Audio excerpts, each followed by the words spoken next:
Saya putus asa. Saya benci sama Allah. Kok bisa saya dikasih anak seperti ini? Jangan sampai saya masuk Islam. Kalau saya masuk Islam, nanti saya mau dikarungin buang ke Kapuas katanya. Katanya anak Melayu, katanya anak Islam, tidak punya telinga sebelah. Ya Allah, kok sampai gini ya? Apa memang masuk Islam itu salah ya?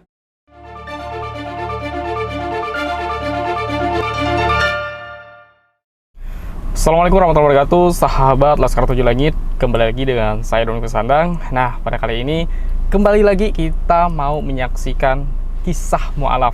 Nah, penasaran ini siapa? Makanya ikuti terus perjalanan kita. Check it out.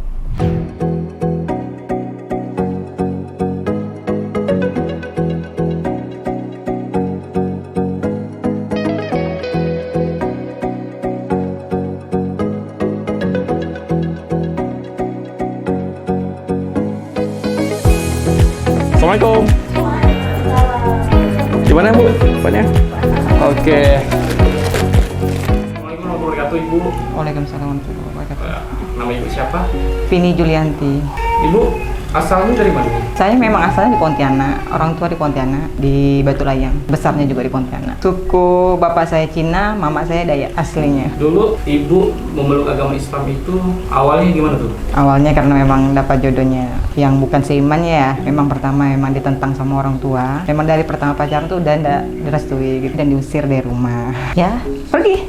Akhirnya pulang ke rumah juga. Itu pulangnya tuh dengan rasa malu ya. Rasanya sih gimana ya? Nggak ada lah ya anak yang mau dibuang sama orang tuanya. Kan? Walaupun orang tua tidak merestui, saya jalan terus sama suami saya. 3 tahun lebih saya pacaran, itu memang tidak direstui sama sekali sama orang tua, terutama ibu saya. Kalau bapak sih tidak terlalu sih, dia terserah mau sama apa, suku apa, agama apa, terserah. Memang sayanya yang masih bertahan sama suami saya yang ini. 3 tahun lebih saya pacaran, saya nekatkan untuk masuk Islam tanpa sepengetahuan orang tua, tanpa sepengetahuan siapapun. Hanya saya dengan suami saya pergi ke rumah ada nenek-nenek di Tanjung Ulu. Di situ saya dimualafkan, saya mengucapkan kalimat syahadah, saya dimandikan. Disitulah saya masuk agama Islam pertama kalinya. Sebelum nikah, itu tanpa sepengetahuan orang tua, tanpa sepengetahuan keluarga. Berjalan, setelah saya masuk Islam, akhirnya saya minta izin sama orang tua, keluarga, bahwa saya mau menikah. Tapi tidak izin kalau saya masuk Islam. Pengetahuan mereka, saya masih beragama Katolik. Memang saya menikah secara Islam, karena orang tua saya juga tidak tahu kan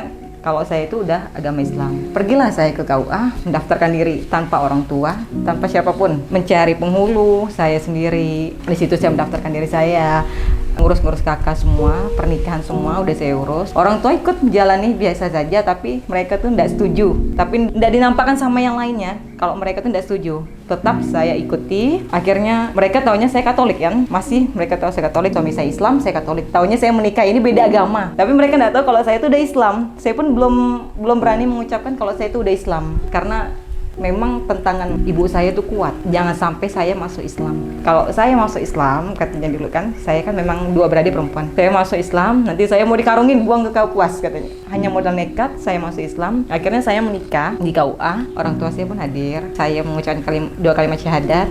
Tapi mereka tidak tahu. 2 kali saya masuk Islam kan, pertama di luar, kedua di KUA. Akhirnya saya menikah, keluarlah buku nikah saya Islam. Di situ saya tidak direstui sama keluarga besar, sama orang tua, tapi saya tetap menjalani sampai saya dibuang orang tua. Saya tetap menjalani, saya ikhlas. Saya ikhlas kalau mereka tidak mengakui saya ini keluarga. Mereka sampai ngomong gini, apa sih gunanya masuk Islam? Apa sih untungnya masuk Islam?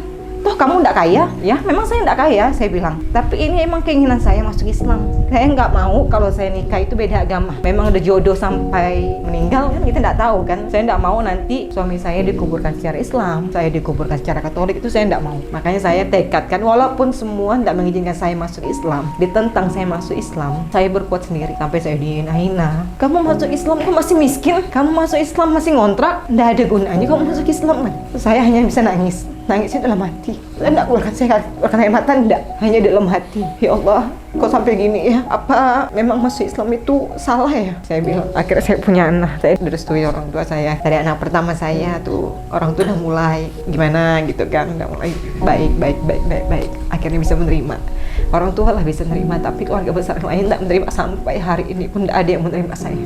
Di waktu saya susah, di waktu saya senang, apalagi kan saya merantau, saya kerja di Jakarta, Di sana tuh banyak keluarga saya, tapi karena memang saya udah beda agama, mereka benar-benar buang saya. Akhirnya saya di Jakarta terlantar selama 1 bulan lebih, hampir 2 bulan saya di Jakarta. Hanya ada dorongan dari suami, keluarga yang lain. Padahal di sana tuh keponakan ada, keponakan mama tuh ada di sana. Pokoknya keluarga mama tuh di Jakarta tuh ada semua. Mereka tuh nggak mau sekali gitu, menampung pun nggak mau. Saya numpang hanya dengan orang lain. Dan akhirnya saya pulang lagi ke Pontianak berkat dukungan suami. Memang saya dapat dukungan sepenuhnya dari suami. Dia tuh nggak pernah sih melarang saya ke keluarga saya, walaupun orang tua saya sama dia tidak baik. Memang respon orang tua saya itu tidak baik sama dia. Tapi saya salut sama suami saya pertahankan sama suami saya. Karena suami saya tuh selama orang tua saya tidak suka sama dia, menghina dia, mencaci maki dia tidak pernah dendam sama sekali. Itu saya bisa bertahan sama suami saya tuh karena kebaikan suami saya itu tidak pernah ditunjukkan dengan gimana gitu. Tapi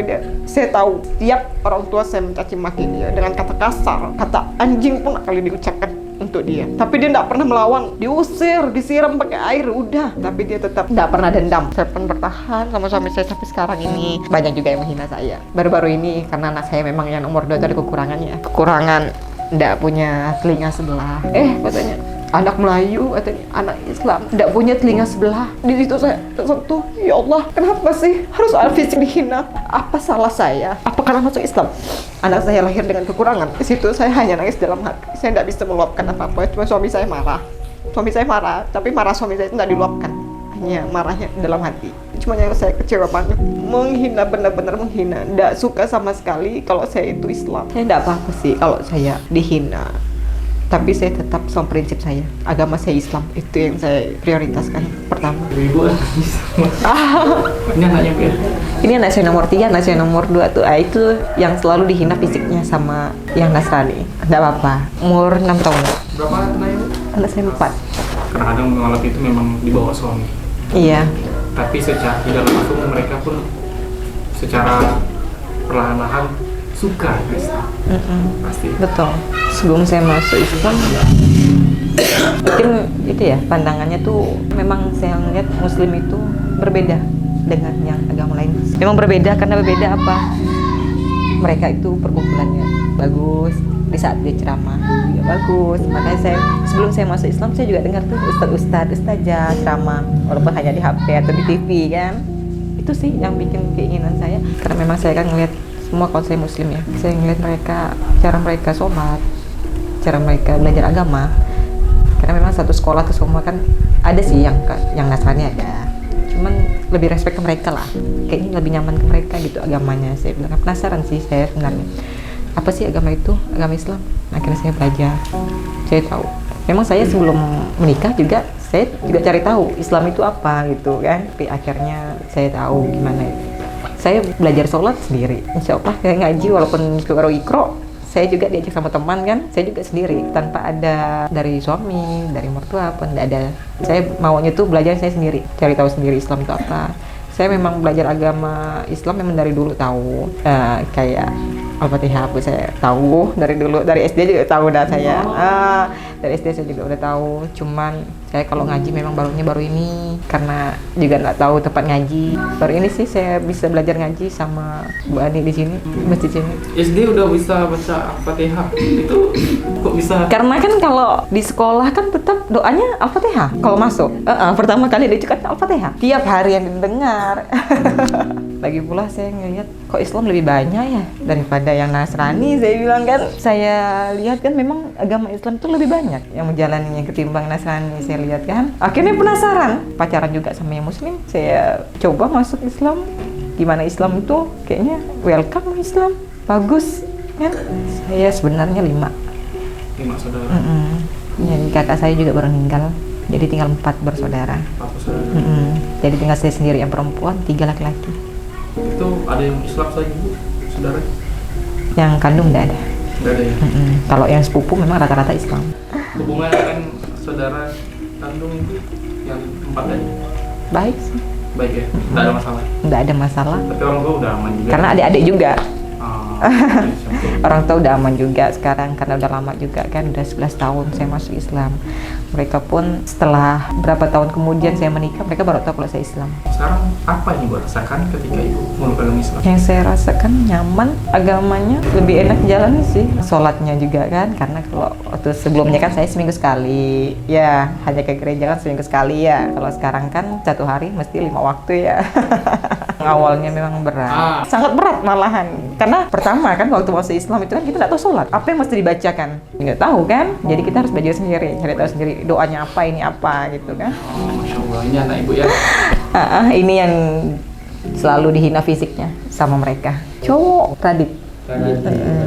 Itulah makin hari makin kurang pendengaran. Awalnya waktu dia lahir saya memang tidak terima. Saya putus asa. Saya benci sama Allah. Kok bisa saya dikasih anak seperti ini? Itu saya tidak mau sekali. Mengenal agama sebenarnya berat bagi saya. Beratnya itu dihina orang, terutama dari fisik dia. Saya bisa melahirkan anak kekurangan. Itu beratnya. Waktu mereka bilang, karena saya masuk Islam, anak saya punya kekurangan. Saya hanya menahan diri. Menahan diri hanya dengan tangisan dalam hati. Tidak pernah saya keluarkan sama siapapun. Karena selalu fisik anak saya yang dihina. Dihina fisik anak saya, dibawa-bawa dengan saya masuk agama Islam. Itu yang selalu dikait-kaitkan sama. Mungkin karena memang keluarga saya tidak terima saya kali ya. Sakit banget sebenarnya. Sampai sekarang saya tidak terima sama keluarga besar saya tidak masalah saya tidak diterima. Yang penting saya bisa sama suami saya, bisa sama anak saya, itu saya udah syukur banget. Ini kan Ibu pernah di titik di mana Ibu merasa ini semua salah Allah gitu. Ibu sempat menyesal masuk Islam? Jujur pernah. Menyesalnya karena apa? Pas waktu itu juga di masa-masa hidup susah, nggak punya apa-apa, nggak punya tempat tinggal. Masa memang susah, memang sekarang juga susah, tapi alhamdulillah saya bisa ngontrak. Saya nggak punya tempat tinggal, saya kekurangan, semuanya kurang biaya. Anak saya lahir tuh saya memang nggak punya biaya sama sekali, nggak pegang uang spesial pun. Saya rasanya menyesal banget sih masuk Islam kayak gini ya. Islam apa karena salah ya beri agama gitu, penyesalan saya itu ada. Tapi saya mungkin dengar sama di TV Ustadz bisa pergi pagi itu kan, itu kayaknya membuat saya kembali lagi. Kenapa sih menyalahkan agama? Tidak salah kok saya agama Islam. Memang udah ditakdirkan Allah kayak gini. Memang takdirkan Allah, anak saya punya kekurangan. Ditakdirkan Allah saya susah, dengan ikhtiar lagi saya nantinya gitu kan. Terus mencari rezeki. Mungkin kedepannya hidup saya lebih nyaman. Iya. Penting nggak sih seorang ustadz untuk para mualaf ini? Penting banget. Pentingnya apa? Karena mualaf itu kan tidak tahu agama Islam itu apa. Awal mula masuk Islam kan, tidak tahu Islam itu apa, tidak tahu belajar itu apa, dari Al-Quran itu apa isi Al-Quran itu tidak tahu kan. Jadi ustadz itu penting supaya yang mualaf tahu apa itu Islam. Menurut Ibu, pentingkah saudara seiman, lembaga saudara seiman ini untuk para mualaf dan muslim?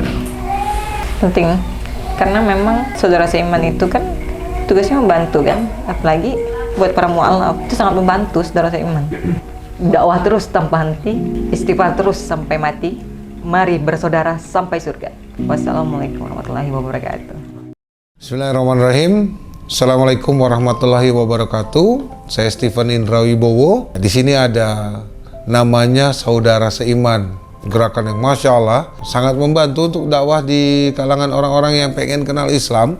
Jadi kalau jika ada yang pengen kenal Islam, pengen tahu tentang Islam, pengen belajar tentang Islam, temennya, saudaranya, setongkrongan, atau ya anak-anak kantor, bisa dibawa ke sini nih, bisa dibawa ke Saudara Seiman. Nah, tapi untuk membantu mereka juga punya rekening di Bank Muamalat.